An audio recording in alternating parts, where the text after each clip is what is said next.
Hello, my friends. Master Sommelier Peter Neptune here with a very exciting episode of my YouTube channel. This is a one wine episode. This is my 2025 wine of the year. And the wine, drum roll, is 2020 vintage, Le Galouchey, Vin du Jardin. See that VDJ down there? This is a Vin de France.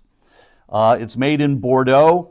And it's an amazing wine with an amazing story, and I'm here to tell you about it. There's a guy named Marco Pelletier. He is Canadian, I believe, and he made his bones in Paris as a sommelier at 3-star Michelin, Les Taillavants, and Epicure. And he now owns his own wine bistro in Paris called Ventre. I am going to be sure to visit there when I'm there in May next year. It's got one of the most amazing, I think it just got voted the best wine list in all of Paris, so that is saying something. Back in the late aughts, he embarked upon a project with a micro parcel of land that at that time was located in Libourne, just a little bit northeast of Libourne, the town. And he began producing this wine that he called Vin du Jardin in reference jokingly to the vin de garage, the garagiste movement in Saint-Emilion in the early 1990s. He has moved now to a place called Béchac-à-Caillou or Caillot, and it's a property on the other side of the Dordogne River in what is really Entre-deux-Mers. Although if you make red wine, you'd call it Bordeaux. He chooses not to call it Bordeaux. He calls it Vin de France. He works with the Gonnet family of Champagne fame. I like their wines a lot. And they basically have leased him a couple micro parcels, Les Chapelles and Les Pichines. And Les Chapelles is what this wine's made from. And Les Galouchey, I did a little bit of research. Galouche it means French kiss. Like a French kiss. So I have to think Le Galouchey is a takeoff of that slang, and this wine is indeed a French kiss because it's an amazing bottle of wine. He farms 2.5 hectares of La Chapelle to extremely low yield, so I'm figuring, probably in the vicinity of 2 tons to the acre or so. And interestingly, he has planted every single Bordeaux varietal. And this wine has every single Bordeaux varietal, including Semillon, Sauvignon Blanc, Cabernet Sauvignon, Merlot, Cabernet Franc. It's Merlot dominated. I think it's a little over 50% Merlot, with Carmenère, Malbec, Petit Verdot, Cabernet Sauvignon, Cabernet Franc, Semillon, Sauvignon Blanc. I think there's a little Muscadel in there, all vinified separately and then blended together. He farms the land with no chemical intervention whatsoever. No pesticides, no herbicides, no fungicides. He uses only indigenous yeast, and he uses very, very tiny amounts. He uses no sulfur dioxide at all until, I believe, 30 parts per million in the final bottling, which is tiny. It's nothing. It's just the whole thing.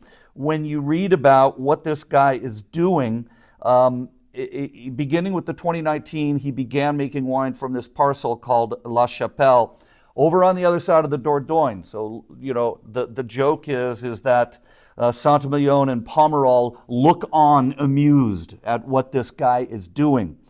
Everything is gentle. There's no pressing there's no crushing of the grapes. There's a very, very light pressing. It's almost all free-run juice. And he just eschews this idea of new oak. He uses 1-year-old Bordeaux Barrique and Burgundian Pièce, so 225 and 228 liters respectively.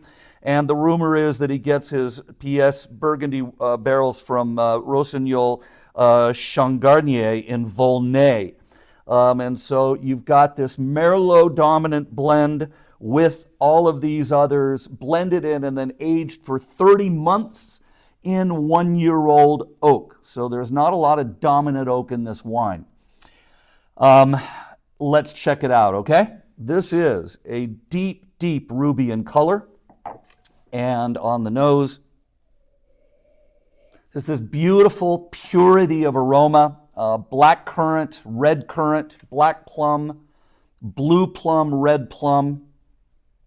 There's tar and smoke and tobacco and cedar and a little bit of that beautiful graphite lead pencil thing that we love about Bordeaux. Oak does not dominate in any way, shape, or form.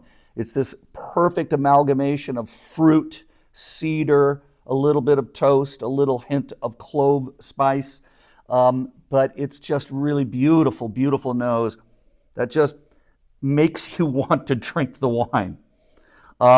It's just got this ethereal character to it. It seems to float above everything. It's like clouds have come down of wine. You know, the wine gods have descended into this glass.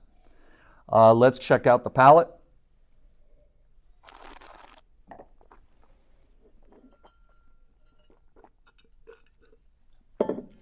Dry. Acidity is medium plus. Tannin is a beautiful, mouth-filling, voluminous medium plus. Perfectly integrated. Alcohol's medium. You won't believe this, folks. This thing's 12.5% alcohol at full phenolic ripeness. Is this what happens when you farm completely organically? Is this what happens when you farm to low yields? Is this what happened when you stay out of the way as a winemaker and let the wine make itself? It's fantastic. Body is full, medium plus to full, and the finish is very long, and it's got this drawn out kind of mineral, graphite mineral character.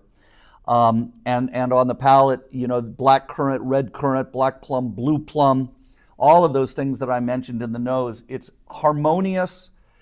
It's dry wine, by the way. It's got this sense of harmony and purity. It makes me love wine. It's everything I love about wine. And my hat's off to this dude, Marco Pelletier, for doing this because, you know, how many cases I have the 2019, I've got some of the 2016. So I've got the parcel, the same parcel here, and then the other parcels that he farmed. I've got some other vintages. My nephew, Tommy Neptune, actually turned me on to this wine. Hey, thanks. Shout out to Tommy Neptune, recent diploma graduate from WSET. Yay. And this is at High Time Wine Cellars. I talked to Gary. I said, man, you got to bring this wine in. I'll personally sell it for you. I did the write-up for their website on it. It's $36.99. Ladies and gentlemen, $36.99 at High Time. I believe it's the lowest price in the United States. High Time Wine Cellars in Costa Mesa. Just doing my math, 2.5 hectares is 6 acres, 2 tons an acre. You know, at a ton an acre gives you 60 cases of wine. I figure he made about 700 cases of this wine. 712 pack, 9-liter cases. Ladies and gentlemen, this is perfect wine. It's great. It will drink now and for the next 15 to 20 years. I don't know what to say other than that it is my Le Galouchey is my 2020 vintage. Le Galouchey is my 2025 wine of the year.